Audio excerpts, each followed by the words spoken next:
Hey folks, welcome to today's video. Today's video is going to be all about the Paiute Deadfall. Most of the time when I see folks post about this trap, they have a cinder block or they've got the perfect log that somehow managed to be right in their area. I've used this trap and I have never gone out into the woods and found the perfect cinder block. Sometimes you can find the perfect rock once in a while. Otherwise, you have to just make do with the resources that you have available to you. I'm going to do this the way that it would work in my area. In other words, I don't have a cinder block in my woods, and I don't have the perfect rock in my woods right now. Also, what if it's, right now it's spring, or it's getting close to spring. Anyway, the ground is still a little bit frozen. But what if it was winter time and the ground was completely covered with snow and I wasn't able to dig up the perfect rock? What would I be able to do then? I have a lot of trees in my area. This is my pasture. I'm going to cut down some trees here. It's okay because that clears the land for my pasture. I'm going to use this live aspen tree behind me and we'll get started.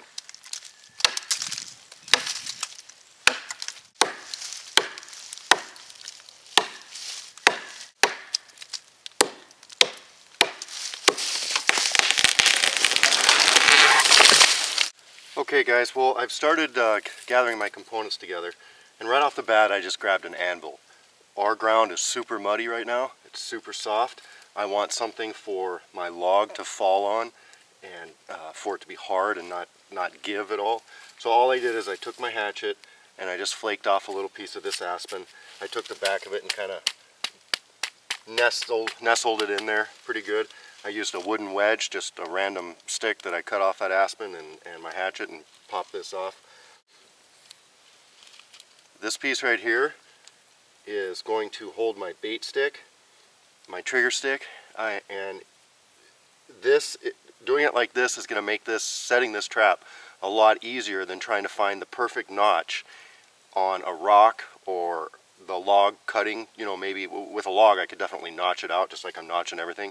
But if it was a rock, a lot of times putting that trigger stick against the base of that rock, it's just real difficult. It's a real tricky situation. So I'm going to seat this down in there a little bit because my log is going to be right here, and when it falls, I don't want this in the way. So I'm going to get this down in there pretty far. I think that's pretty good right there. And that'll be what I rest my bait stick against. Okay, I'm going to go over this trap here real quick. There's a few tips that I have learned on my own, and also other folks have told me.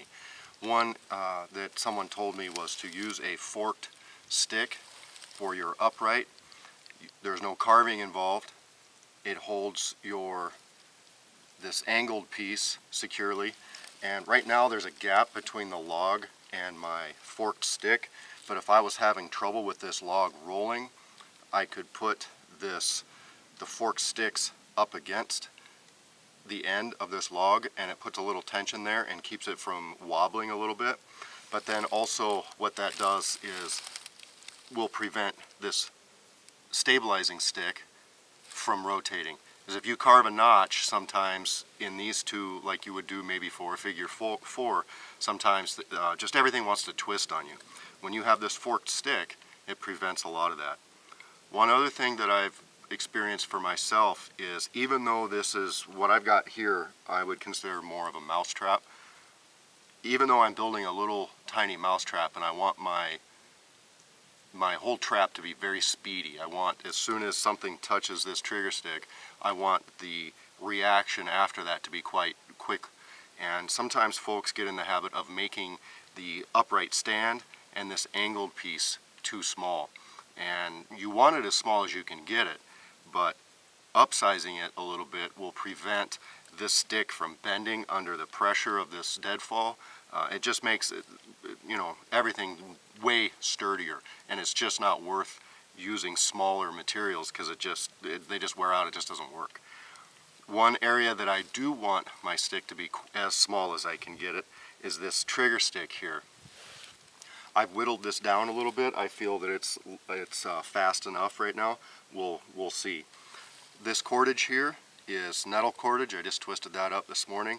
I got lucky. I basically made it the perfect length. And of course all this can be adjusted. The upright is maybe a little high, but it's, you know, it's all right. This angled stick can be lower. If just everything, if it just gets twisted, you know, moved in one way or moved out the other way, it just affects the dynamics of the trap a little bit. This is the way I like setting mine. This is what's worked for me in the past. I've got my toggle here. I went ahead and just, you know, put a little notch in the toggle where my cordage goes on, just to make things that much easier, make sure it doesn't slip off. Right here is that stick that rests and holds the bait stick. It's much easier to put my trigger stick on this little stick right here than it is trying to carve a notch or using a rock and trying to get it to stay there. Now this is only being held upright basically because of the force of my bait stick against it. What I did is I took this stick and I moved it up and down and enlarged the hole that it goes into. So when this log falls, it should drive this peg into the ground pretty easily.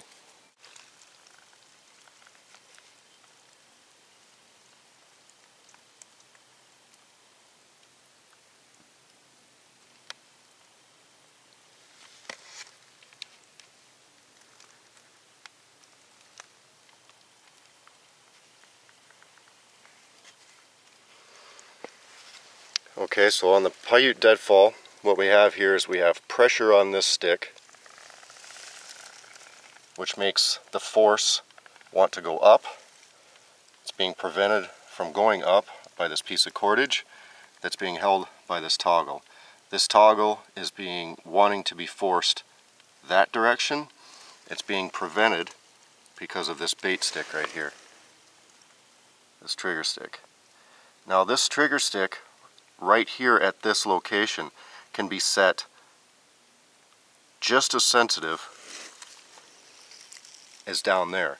So you have two locations where you can set the sensitivity of this trap. Okay? If you're having trouble resetting your trap after it's gone off a couple times, you can always make a mark up here and right there if your system is more variable than mine. This is pretty easy for me to figure out where it goes, but you can make a mark where all these components go. I am not going to want to bait this trap back here.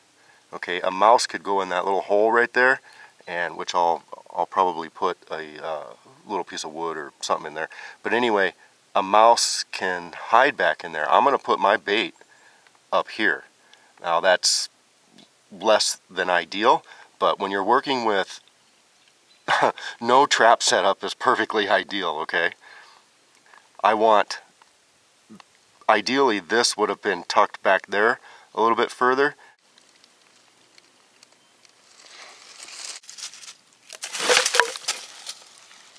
Okay, when I set it off, you can see that the angle stick was knocked out of the way a little bit. Even the trigger stick actually went to the side, which was lucky. Most of the time it goes inside or in between the log and your anvil. My other log that I had for extra weight, and then the support flew clear over to here. That peg is clear, almost even with the bottom of my anvil. I could have made the hole go in there a little bit deeper, so I'll pull that back up. I like to angle this forked stick towards the trap. In other words, I want the base to absolutely make sure that it doesn't get caught underneath this trap, because my ground is so soggy right now that it's kind of making it stick into the ground.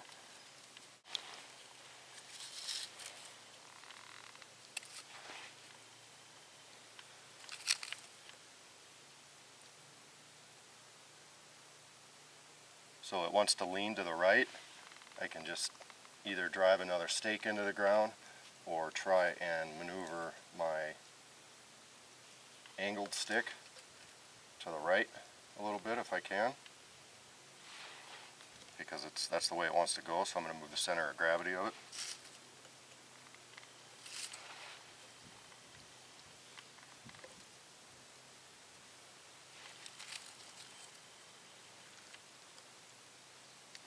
first thing I'm going to do is set it heavy and then work with it from there. In other words, I don't want it sensitive right now. I just want to get my components on here correct. My toggle wants to move down. I can fix that by moving it up a little bit. Okay, now it's set heavy. I'm going to put my other log on top of it and then adjust the trigger.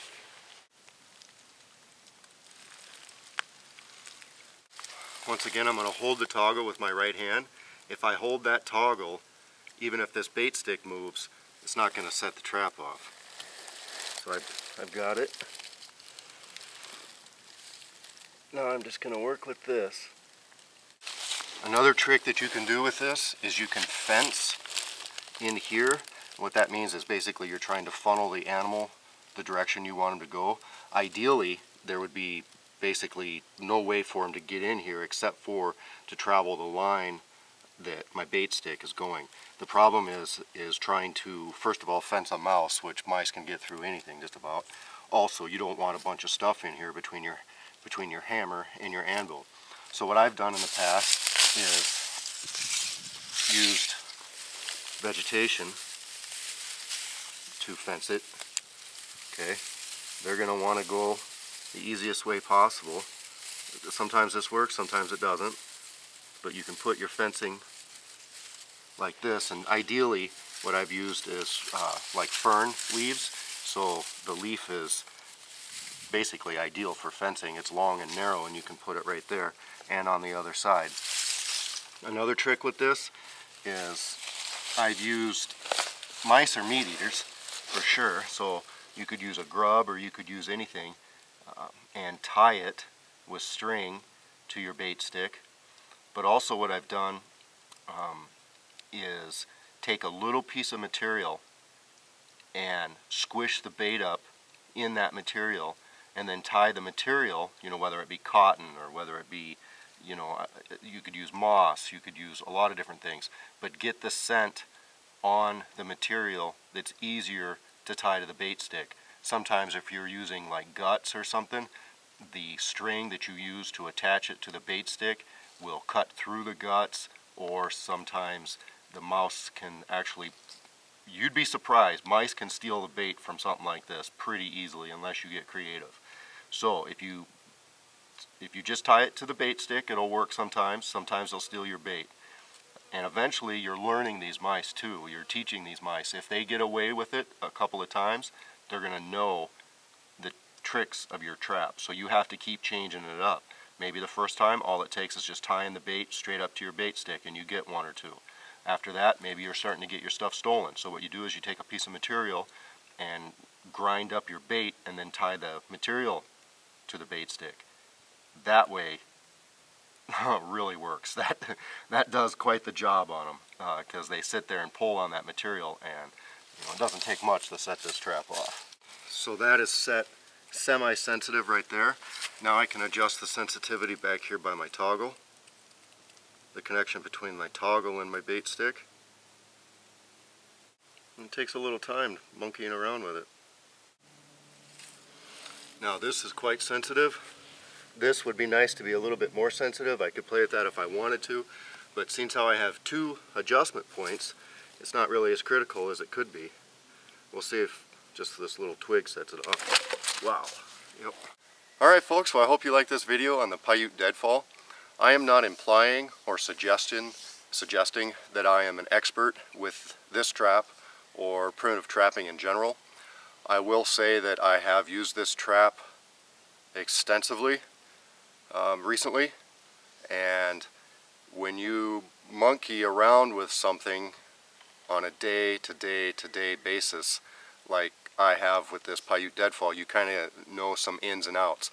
There are going to be people who can make them faster than me, and there are going to be people who can make them prettier than me. But I guarantee you that is a functional trap. I know because I've caught things with them, and it's a wonderful trap. You can upsize it for squirrels. you saw with that, putting the other log on top of it, I could basically add as much weight as I wanted to. But with this trap, you do need bait. You're not going to set, you know, a blind set necessarily and have a great deal of success. Mice are easy. Mice eat everything just about. Squirrels are a little tougher. You got to draw them in. That's why you need, you know, peanut butter or, depending on the time of year, you know, something that they're eating. But anyway, all right guys, hope you liked the video.